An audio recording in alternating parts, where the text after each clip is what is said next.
Welcome to The American Dream. I'm your host, Craig Sewing. The American Dream is a show we founded based upon real estate, lifestyle, culture, and neighborhoods, showing why this country is great, going all across the country. And today, we're going to show you some great areas and great lifestyles. Let's start the show right now. The search is over, baby. I'm right here, and I got it. The American Dream, the only show that combats negative media, not owned by a network, commercial-free, unscripted.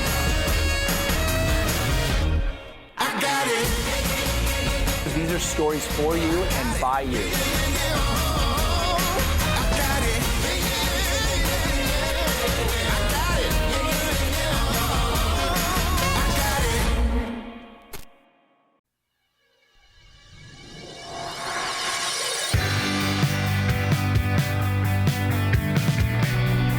Hi, welcome back to American Dream TV. I'm your host, Tana Barker. We are at a local women-owned business in West Jordan called Funky Junk. I found this cute little shop about 6 years ago and I fell in love. I've told my daughters about it and they now travel from Heber City, Utah and Southern Nevada to shop here too. After finding Funky Junk, I quickly fell in love with the owners too. They're fun, friendly, and super talented. Let's go.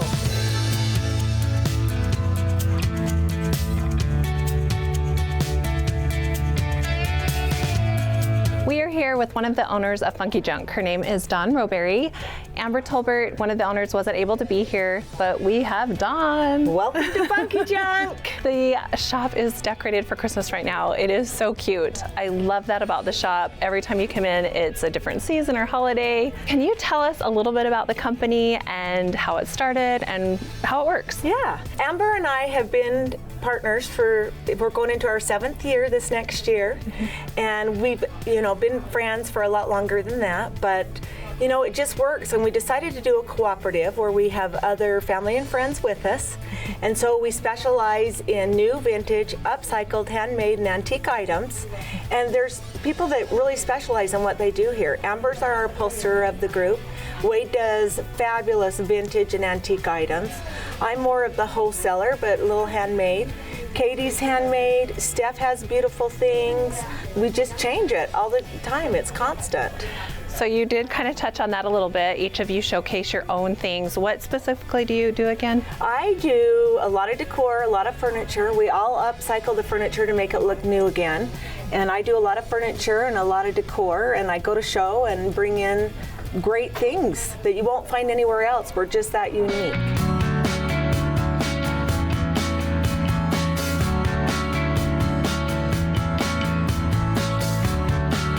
You were telling me about something that's coming up and I think will be really fun for the community. Yeah, this next year we're going to start in with Ladies' Night. It's going to be the first Tuesday of every month. We're going to start it in February. And this gives ladies that are home a chance to get out at night, put their kids to bed. We're going to stay open late until 8 o'clock. We might have a craft thing that we're going to do. There'll be food, there'll be fun, but we're going to have different themed things the first Tuesday of every month. I'm excited. Count me in. I'll be there. Dawn, I have one last question for you. What does the American Dream mean to you? You can look around. This is my American Dream. And I know it's Amber's American Dream also. We've worked together on this beautiful store. This is our passion, and to have other people working, doing what they love, and our families being so supportive. This is exactly the American Dream. Oh, thank you so much for sharing. And it's true, you can see it. I mean, you walk in the store and you can feel it. Well, thank you. You sparkle all over. Well, thank you. Okay, with all of this talk and all of this shopping, I'm starving. Do you want to go grab a bite with me? Let's go over next door. All right, let's go next door. Hand in hand, Village Baker and Funky Junk.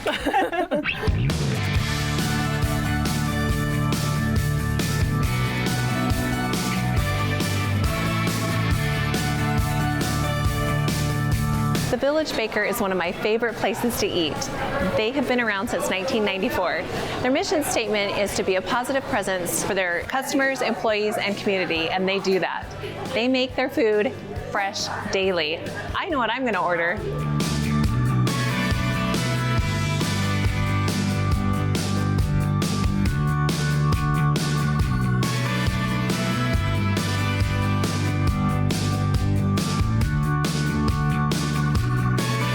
If you are in the area or you need to make a special trip, stop by Village Baker and Funky Junk. It's well worth it.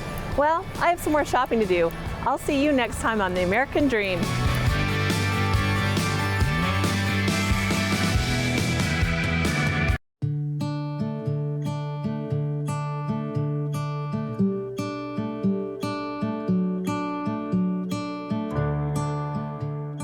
Welcome to beautiful Saratoga Springs, Utah, one of the fastest growing cities in the state. In Utah, when we think of views, we think of the Rocky Mountains looking over the valley, but that's because most of us have not seen what I'm going to show you today. I'm your host, Jennifer Jorgensen, and today I'm going to introduce you to the amazing talents of Jeff Beck and show you why so many people choose to make Saratoga Springs their home.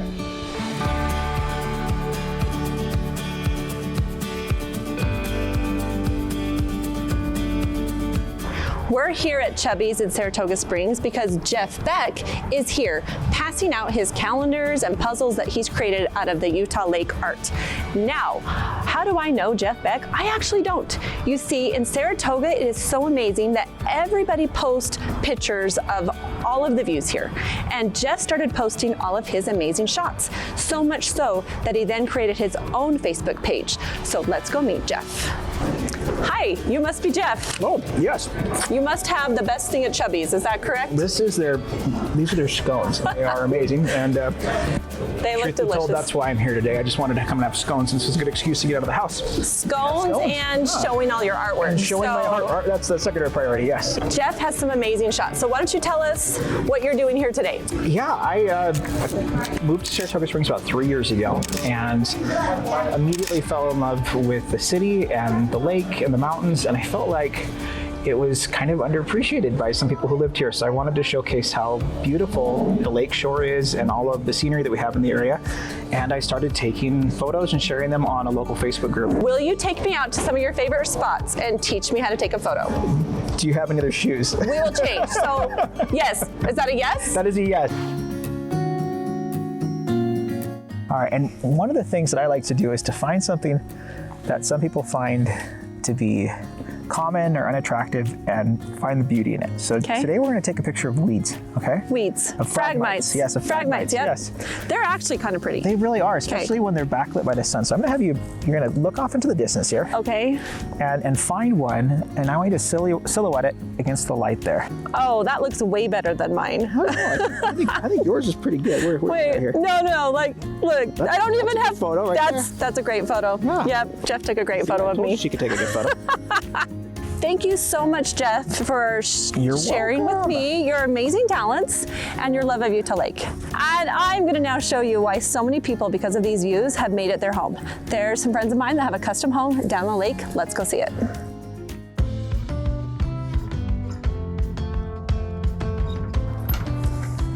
Hi. Hello, good to see you. Thanks for letting us see your home. And I brought you a thank you gift. Thank you very much. We love those. Okay, well, come on in. She's going to let us see this gorgeous home on the lake.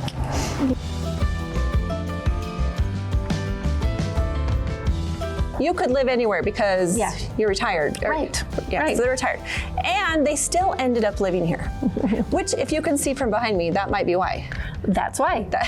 Yes, we drove all around and looked in neighborhoods, and everything had walls and no green space, not big lots. Everything was kind of chunky. And this was beautiful. And so we just thought, let's stay here in Saratoga and just have the beautiful views that we love. And our other house didn't have these kind of views. Here's the other thing about this house. So number one, the views. That's what is there anything else you love about Saratoga that we should tell everyone? Oh, no, just the golf course. My husband's a big golfer, so he can just walk out and golf right here or get an unlimited, and he loves to golf. We love to boat, so being on the lake, but so 100% the American dream. Like you yes. are living the American dream. Christy, thank you so much for showing me your gorgeous home. You're welcome. I'm glad you came. It's amazing, the views, everything you put into it, and there's so much more to Saratoga. So see you next time on American Dream TV.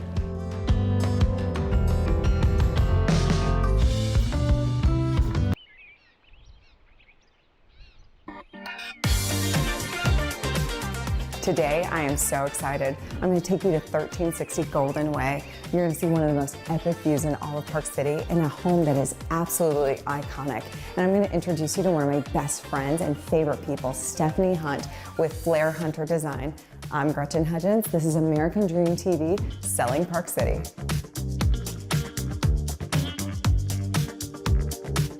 So one of the coolest things about this house is even though it was built in 1983, they really thought about what its use was, and it was really designed for entertainment. The main level is one big open space with two separate living areas that really take in and capture this entire view.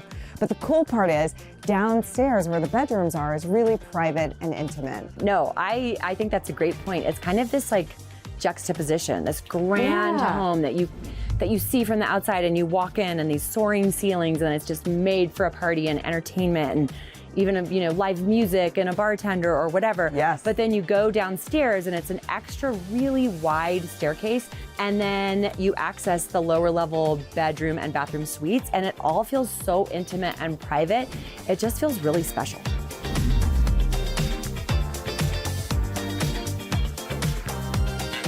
So if I was a new buyer coming in, what would you do to kind of update it a little bit, make it feel their own? Okay, that's a great question. So if I were the buyer of this home or working for a client that bought it, I would love to actually keep the bedrooms carpeted, but I would probably change out the carpeting just to update it a bit. Sure. But I would still keep it in a really dark, rich hue. And then I would take that color and really saturate the room in it. This is my second time in the home, and from the first time, I haven't stopped thinking about it. I know what I would do to every square inch of this house. Well, then you're the perfect person for it. Tell my husband. I will.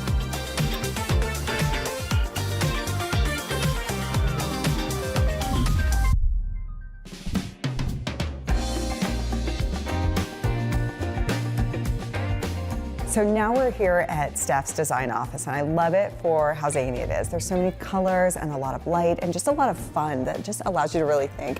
How long have you been in the business, and how did you come up with Flair Hunter? I love that you're here with me, and I love that you like it, because it's amazing. It's kind of a hot mess, but I love it.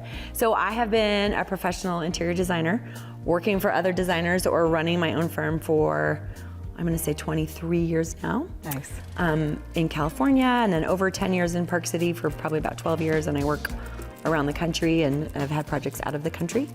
And it started as my name, Stephanie Hunt Interiors, but about 10 years ago, we kind of morphed it into the company name of Flair Hunter. And that is because my greatest passion is finding the really unique individual pieces that not everybody has. The flair, right? So the interesting things. I love that. So tell me a little bit about your design philosophy. Okay. It's interesting because sometimes I can get like stuck by that question, but I think my philosophy is that I really want people to embrace their own tastes and feel confident in their own style instead of really trying to be prescriptive or formulaic, like everything has to be this matching color tone and everything has to be neutral. I love neutral spaces, don't misunderstand me, but if you're someone that loves plaid, or you love an animal print, or you love something that might not necessarily be in style, it doesn't matter. The most interesting homes to me are the ones that I can walk into, and instead of thinking, wow, who was the designer that did this home? Instead, it's the homes I walk into and I think, oh my gosh, a really interesting person lives here, and I want to know more about them.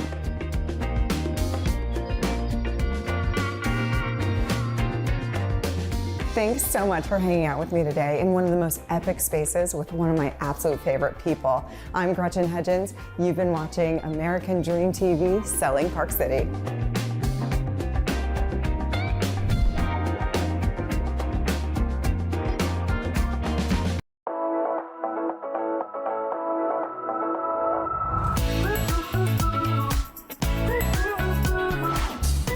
Today, I'm taking you to Encircle, a community center for LGBTQ individuals to explore who they are and what makes them feel happy.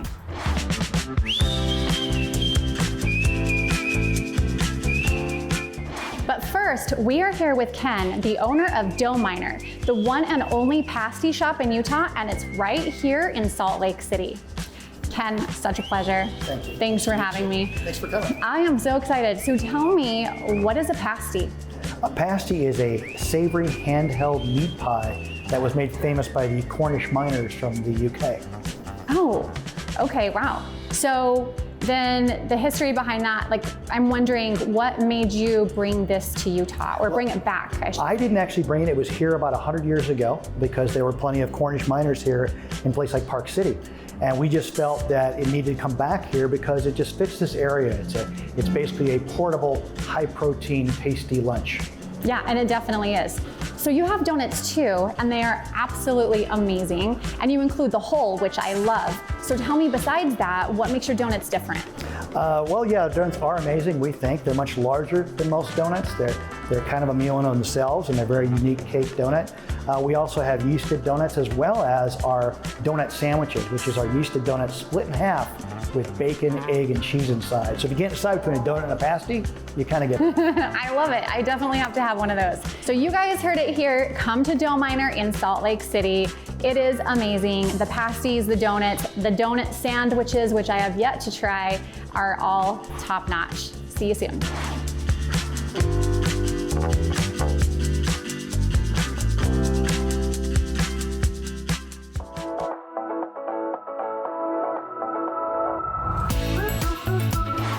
We are at Encircle with the CEO and founder, Stephanie Larson. Steph, when you first told me about Encircle, you not only melted my heart, but made me cry with the story. So please tell me about the story behind Encircle. You know, I grew up believing that being LGBTQ was a choice, that it was a sin. I had never known anyone who was LGBTQ until I met John Williams. I was working back in Washington, D.C., honestly defending the family, and by that I mean the traditional family. I thought that if we ever had same-sex marriage, it would destroy the moral fibers of our country. And I met John Williams, who was my husband's uncle. John was a gay man who was in Salt Lake City. He started 13 restaurants. You may know Bachi, Cafe Pierpont, Market Street Grill, The Broiler. He was a renovationist, and honestly, one of the best people I've ever met in my life. After getting to know John, I found myself questioning everything I thought I knew and wondering how could I judge John for his sexuality. Knowing John changed so much about who I am and what my beliefs are. So several years after becoming really good friends with John, I called him up and said, I think that Provo, Utah might be one of the hardest places to grow up LGBTQ. Will you help me do something? And he said, sure, what are we going to do? And the idea was to create a space that felt like home and looked like home for kids who might not feel at home anywhere else in their community. I love it, and it's such a beautiful story. So how do we find out more about Encircle? You can go to our website, encircletogether.org, even sign up for a tour or just come in, and there's always a friendly face waiting for you. I love it. It's so beautiful. Thank you so much. Thank you. Thank you guys so much for watching American Dream TV Selling Utah. I'm your host and favorite real estate advisor, Cami Schroep, and I'll see you next time.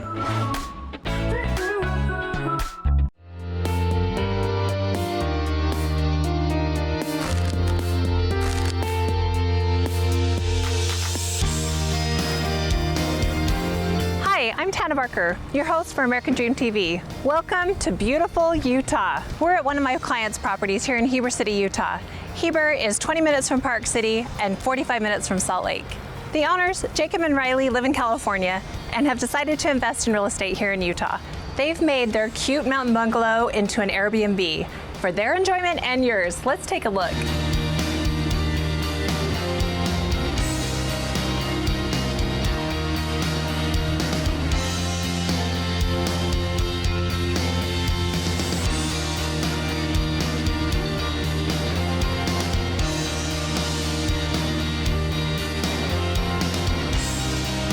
Jacob and Riley a few questions about their decision to buy in Utah.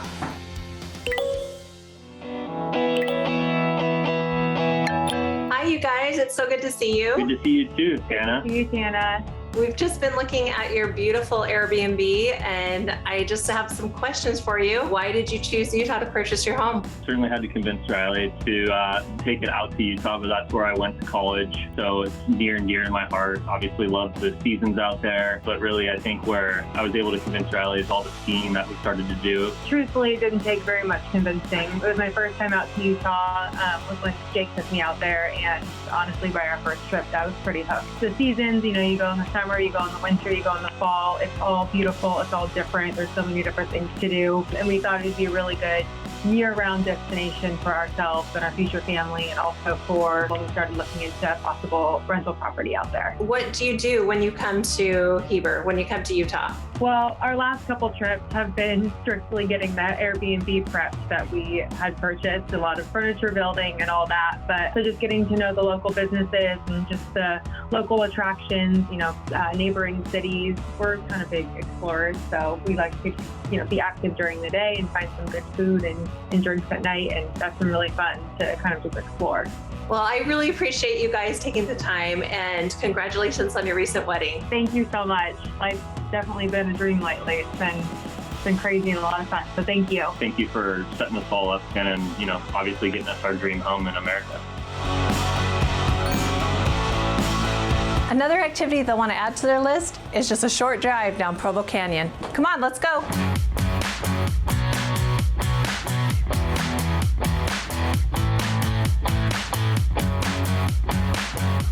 Hi, we're at Deer Creek Reservoir. This is John Johnson, the owner of Zipline Utah. And thanks for having us today, John. Glad you're here. This is really fun. Yeah, I'm excited. I mean, this view is amazing. How long have you owned your business, and how did you start Zipline Utah? We've been here at this location for about 6 years. This is our 6th season.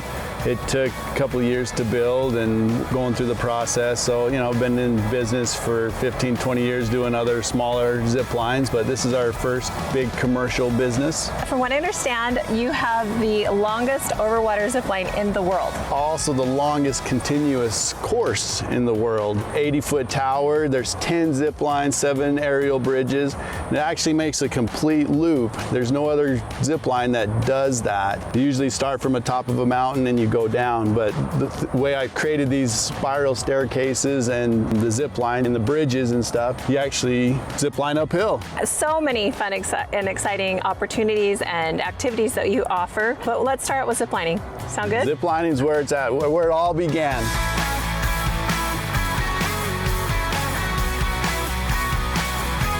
No matter where we visit in Utah, there's fun, beauty, and adventure.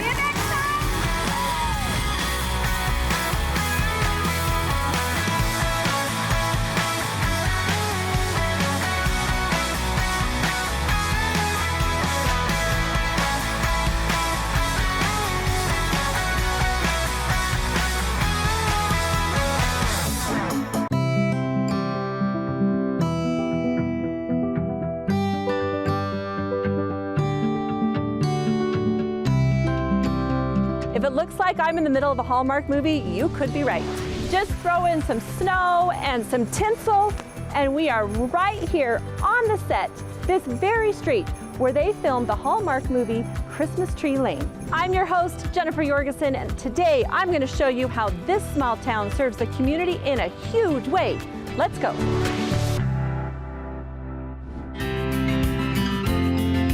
Did you know that this small town feeds fish to over 4,000 people? It's the annual Salmon Supper in Payson, and it started as a church gathering in 1954 and has evolved into a major event ever since. I'm here with Scott Spencer. He's the fire chief in Payson, and they are in charge of cooking all of the salmon that you see behind me. Yes, so it's a fun activity for the rest of our citizens, but it's a really hard, hot job for our firefighters. Yeah, I can feel the heat right here. There's a lot of heat. And we're not even close, so. Yes. Yeah. So you can imagine having a big bonfire like we have behind us and having that fish cooked, and then you've got to get in between there to flip the fish, and also when we flip it, you butter it, and that's when the flames really get intense because of the butter drips off the fish into the fire and really gets a good flame effect. So how long have you been doing this? I've been doing this, I actually did it as a member of Park Board that started the fundraiser years ago, so about 45 years. How much salmon do you guys bring in? So we bring in about 5,000 pounds. That way we try to have enough salmon for everybody to have at least a pound of salmon. And then, yes. I bought a ticket for tonight, Yeah, so I get the dinner. I love it. I'm not a fish person, but this is very good salmon, and it tastes really good. And I cook the salmon, I oversee it, but I can take the same piece of salmon home, and it doesn't taste the same as when we cook it here. I believe it. Okay, so now I also heard something really cool, is that the wood that you used is from the orchards here. Yes, so we try and gather wood from the local orchards, cherry wood, apple wood, so it's different types of fruit wood that we use to help cook here at the fires. And so we gather that and try and season it for a year or two before we even use it to cook. As you can see, our firefighters, they start in the mornings with these fires, and we're the last ones usually leave at like 9 or 10 o'clock at night. So it's a long day. Great service, and this is a service community. Cheerleaders are involved, Yes. football players involved, firemen are involved. Who else is involved? Do you know? So they get different, all the different school clubs come down to do this as part of a fundraiser, and they all have different assignments and activities. And they try and involve everybody they can to help them with any types of funds they may need during their school year activities and things. Awesome. Well, thank you so much. Yeah. And I can smell it. It smells so good. And if you want tickets, you're going to have to come early and fight everyone in Payson for them. Yes. So I'm here with Stan and Marilyn, and he has been a part of this salmon supper since it began in like 1954 was what I heard.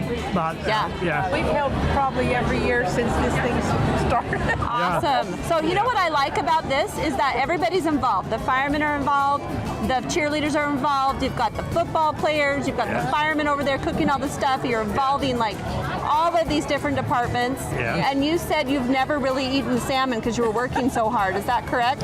We've never had a fight. Well, they drop a salmon once in a while and bring it over for us to. I heard when they drop it, they get to eat it. So I bet they drop a lot. We get a few. Yeah, I bet they drop a lot. So here we are at the salmon supper with Stan and Marilyn, and so let's dig in.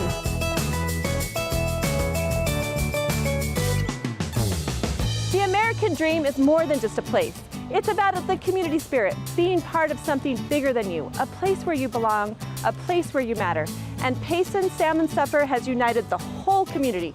So from all of us from Payson, see you next time on American Dream TV.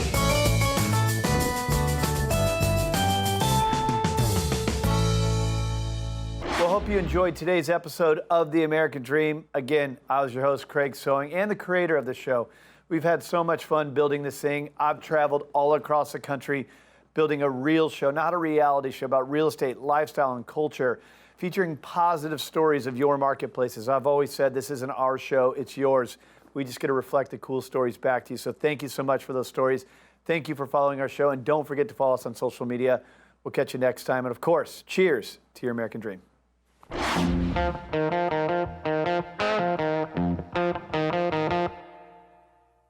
Hello, America, and welcome to The American Dream, a national TV show centered on real estate, lifestyle, and culture.